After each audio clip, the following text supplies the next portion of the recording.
मकर संक्रांतीला हळदी कुंकवाला कोणत्या वस्तू द्याव्यात व कोणत्या वस्तू देऊ नयेत. श्री स्वामी समर्थ. नमस्कार मित्रांनो, येत्या मकर संक्रांतीला चुकूनही या 5 वस्तू कोणाला देऊ नका, अन्यथा देवी लक्ष्मी तुमच्या घरातून निघून जाईल आणि तिची जागा दरिद्रता म्हणजेच अलक्ष्मी घेईल.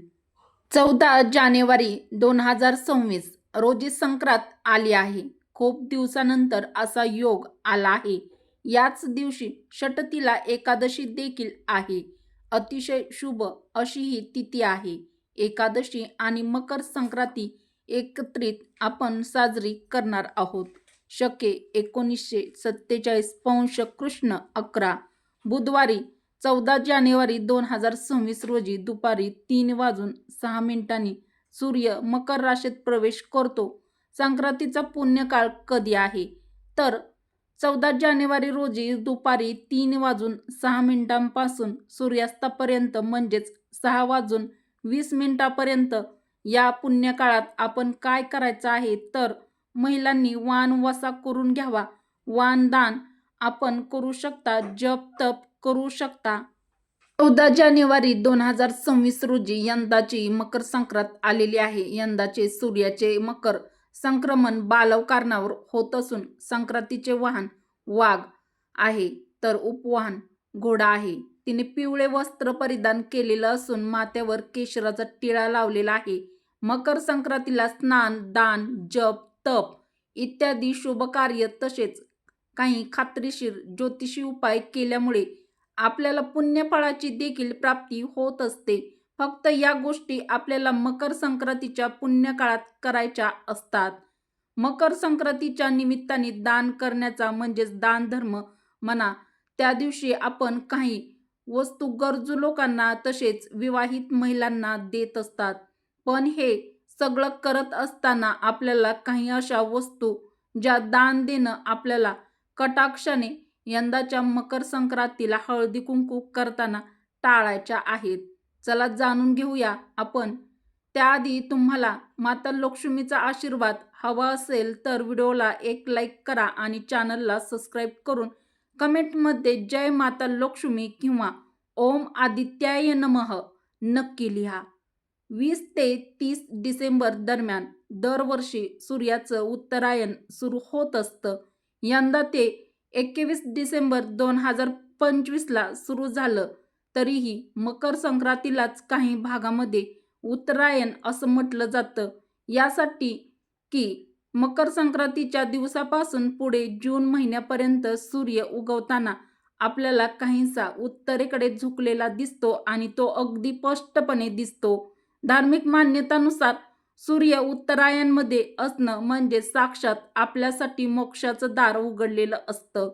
म्हणूनच तर महाभारतातील पितामह भीष्म युद्धातील बाणांनी जखमी होऊन सुद्धा मृत्यूशय्यावर पडलेले होते, तरी पण स्वतःचा प्राण त्यागण्यासाठी उत्तरायणाची वाट पाहत होते, कारण त्यांना मोक्ष मिळावा असं वाटत होतं. म्हणून तर अशा धार्मिकदृष्ट्या सर्वोच्च महत्त्व असलेल्या मकर संक्रांतीच्या दिवशी आपल्याला दानधर्म करायचा असतो, जेणेकरून त्याचं पुण्य फळ आपल्याला मिळेल आणि वेळोवेळी संकटकाळी आपल्याला त्याची मदत होईल. पण यामध्ये काही वस्तू संपूर्णतः वर्ज्य करायच्या आहेत. त्यामधील पहिली वस्तू आहे ती म्हणजे झाडू. बघा, सणवार म्हटलं की खरेदी ही आलीच.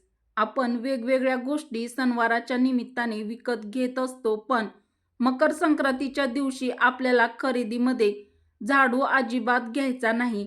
पण तो घेण्यासाठी अश्विन अमावस्या, धनत्रयोदशी किंवा कोणत्याही महिन्यामध्ये शनिवारचा दिवस तुम्ही निवडू शकता. कारण असं म्हणतात की झाडू हा नेहमी कठोर वारी म्हणजेच कठोर वारा दिवशी खरेदी करावा. शनिवार हा दिवस कठोर वार मानला जातो. म्हणून झाडू खरेदी करायचा असेल तर कोणत्याही महिन्यातील शनिवारी झाडू खरेदी करावा. मकर संक्रांती दिवशी झाडू खरेदी केला तर त्या कारणाने आपण झाडू विक्रेत्याला त्याची किंमत म्हणून पैसे देऊ. पण चुकीच्या दिवशी झाडू घेतला की एक चूक होते आणि तिथे आपण आपले पैसेही खर्च केले ही एक चूक आणि पैसा म्हणजे आपल्यासाठी लक्ष्मीच आहे. पण अशी ही मोठी चूक केल्यामुळे नेहमी लक्ष्मी आपल्यावर नाराज होऊन आपल्या घरातून काढता पाय घेते आणि परिणामी दरिद्री आपल्या सर्वांच्या वाटेला येते. घरातील झाडू या दिवशी कोणाच्याच नजरेला पडून देऊ नये, यासाठी सूर्य उगवण्यापूर्वीच घरातील महिलांनी घर व घराचा परिसर झाडून घ्यावा. या दिवशी मंदिरामध्ये दानधर्म करण्यासाठी म्हणून तुम्ही झाडू खरेदी केला असेल तर हे सुद्धा चुकीचं आहे. मंदिरामध्ये झाडूचं दान करणं हे भाग्याचं लक्षण आहे, पण त्यासाठी काही ठराविक प्रसंग असतात. मकर संक्रांतीचा दिवस त्यासाठी अजिबात निवडायचा नाही. कारण संक्रांत असेल किंवा कोणतंही दान असेल तर तिथे आपल्याला झाडू द्यायचा नसतो. बरेच जण आजकाल आपल्या मुलींच्या लग्नामध्ये सुद्धा सर्व गोष्टी कन्यादान करायला द्यायला पाहतात. पूर्वीच्या काळाची काही लोक काही वस्तू देणं प्रकर्षाने टाळायचं आणि आजची लोक काय सांगतात की आम्ही आमच्या मुलीच्या लग्नामध्ये झाडू सुपलीपासून सगळंच दिलं, पण अशा वस्तू देणं वर्ज्य असतं. दुसरी वस्तू म्हणजे ती आहे की आपण शनीची साडेसाती जावी म्हणून तेलाचं देखील दान करतो. ते बरोबर आहे.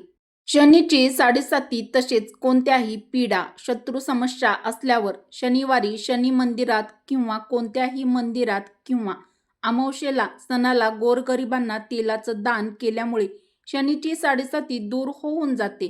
त्याचा आशीर्वाद दान करणाऱ्याला प्राप्त होत असतो. पण शनिदेव हे सूर्यपुत्र आहेत आणि पितापुत्राचं एकमेकाशी कधीच विशेष असं पटलं नाही. मकर संक्रांत हा सूर्याच्या उपासनेचा सण आहे, त्यामुळे तेलाचं दान या दिवशी करू नये. तसेच महिला रथसप्तमीपर्यंत हळदी कुंकवाचा कार्यक्रम एखाद्या दिवशी करतो. वाणामध्ये एखादं लहान लहान पॅकेट किंवा काही हेअर ऑइल सुगंधी तेल असेल तर वाणाला ते सुद्धा देऊ असा विचार करत असाल तर कृपया तुमच्याकडून ही चूक होणे टाळा. तुम्ही सुद्धा घरातल्या लक्ष्मीच आहात आणि लक्ष्मीच्या हाताने तुम्ही हे तेल इतर लक्ष्मींना देण्याचा विचार करत असाल तर याचा परिणाम उलट होऊ शकतो. तिसरी वस्तू जी आहे तर ती सुद्धा आपल्याला मकर संक्रांतीच्या वाणामध्ये किंवा दानामध्ये द्यायची आहे. बऱ्याच वेळा महिला मकर संक्रांतीनिमित्त हळदी कुंकू करतात आणि हळदी कुंकू म्हटलं की काही वाण वस्तू सुद्धा एकमेकींना देतात किंवा घेताना दिसतात. त्यामध्ये काही संसार उपयोगी साहित्य सुद्धा वाण म्हणून वाटलं जातं. त्यामध्ये किसणी बटाटा वगैरेची साल काढण्यासाठी महिलांना कामात येऊ शकतो अशा वस्तू, तसेच सेफ्टी पिना वगैरे सुद्धा महिला अशा टोकदार किंवा धारदार वस्तू किंवा टाचण्या पिना म्हणजेच काय एक प्रकारचे लोखंड या दिवशी धारदार टोकदार वस्तू तसेच लोखंडी वस्तू देणे, याचा अर्थ आपण आपल्या कुंडलीतून केतू आणि शनी या ग्रहांना खराब करून घेत आहोत किंवा कमजोर करून घेत आहोत. हिंदू धर्मामध्ये अशा वस्तू भेट देणं निषिद्ध मानलं गेलेलं आहे. त्यामुळे आपल्याला मकर संक्रांतीचे जे काही वाण महिलांना वाटायचं असतं किंवा काही दानधर्म करायचा असतो यामध्ये अशा टोकदार धारदार व लोखंडी वस्तूचं दान अजिबात करायचं नाही. पुढची चौथी वस्तू म्हणजे कपडे.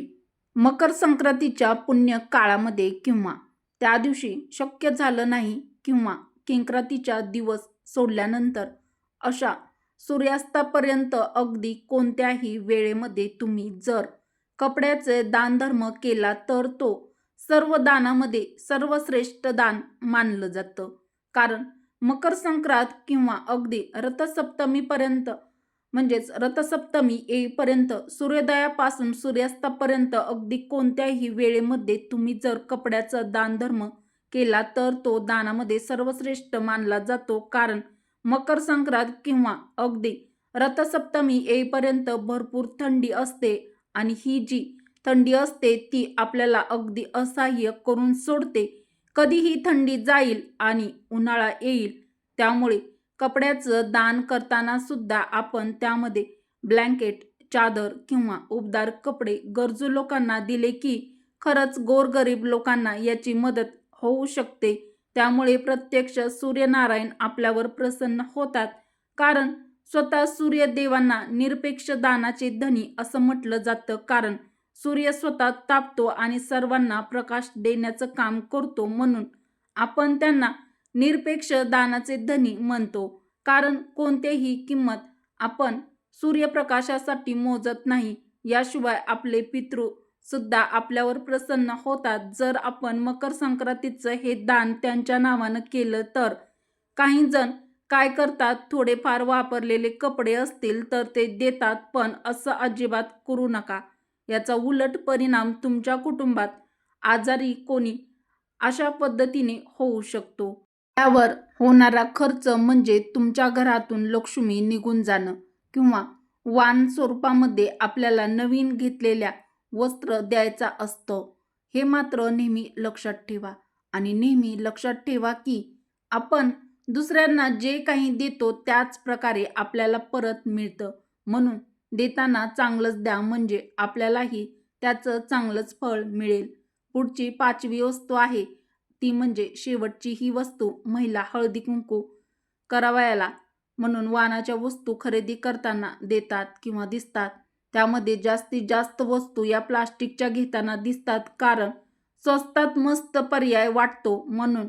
पण आधुनिकता आणि पैसे वाचवण्याच्या चक्रामध्ये हिंदू धर्माबद्दल या पवित्र सणाचा मूळ गाभाच आपण विसरत आहोत. मकर संक्रांत म्हणजे एक उपभोगाचा किंवा खाण्याचा सण म्हणून साजरा करायचा असतो. कारण हिवाळा ऋतू त्यासाठी पोषक असतो. दानधर्म किंवा वाण देणारं या गोष्टी सुद्धा यामध्ये येतात. मग त्यासाठी सुगडात पूजल्या जाणाऱ्या भाज्या, फळं, तिळगुळ सुद्धा यांना खरं मान असं म्हटलं जातं, म्हणजेच वाण म्हटलं जातं. पण हळूहळू या गोष्टींची जागा वेगळ्याच वस्तूंनी घेतलेली आहे. आणि हिंदू धर्मामध्ये हे सांगितलेलं आहे, भांडी वगैरे जरी आपल्याला दान धर्मामध्ये द्यायची इच्छा असतील तर आपण तांबे, पितळ, चांदी, सोनं या धातूंना महत्त्व द्यावं. प्लास्टिक, लोखंड, अल्युमिनियम या धातूंना अजिबात नाही. व्हिडिओमध्ये पुढे जाण्याआधी व्हिडिओला एक लाईक करा व चॅनलला सबस्क्राईब देखील नक्की करा. मकर संक्रांत ऐकताना आपण नवीन वस्त्र, तिळपात्र, नवे भांडे, सोने दान करावे हे ऐकतो, पण करतो मात्र याच्या उलट. दान हे सत्पात्री असावं, गुप्तपणे करावं, आपल्या कृतीनुसारच करावं. त्यातही काय देणं आपल्या हितासाठी आहे, आपल्या हिताचं आहे, काय धोक्याचं आहे याचा विचार करूनच पुढचं पाऊल टाकलं म्हणजे फार महत्त्वाचं आहे. ज्याला हे कळलं ती व्यक्ती खरी लक्ष्मीपुत्र होईल. तर मित्रांनो, आजच्या या व्हिडिओमध्ये आपण मकर संक्रांतीच्या निमित्ताने दानधर्म करायचा असेल किंवा हळदी कुंकवाच्या निमित्ताने काही वस्तू द्यावयाच्या वाण म्हणून असतील तर त्यामध्ये कोणत्या वस्तू घेणे व देणे टाळायचं आहे हे सविस्तर पाहिलं आहे. याबद्दलची संपूर्ण माहिती पाहिली. मित्रांनो, जर तुम्हाला आजचा हा माहितीपूर्ण व उपयुक्त व्हिडिओ आवडला असेल तर व्हिडिओला एक लाईक अवश्य करा व चॅनलवरती नवीन असाल तर चॅनलला सबस्क्राईब देखील नक्की करा व तुमच्या मित्र परिवारासोबत, बहिणींसोबत हा व्हिडिओ जास्तीत जास्त शेअर देखील नक्की करा. व्हिडिओ शेवटपर्यंत पाहिल्याबद्दल तुमचे मनापासून धन्यवाद. श्री स्वामी समर्थ. जय माता लक्ष्मी. जय श्रीकृष्ण. सर्वांना मकर संक्रांतीच्या हार्दिक शुभेच्छा.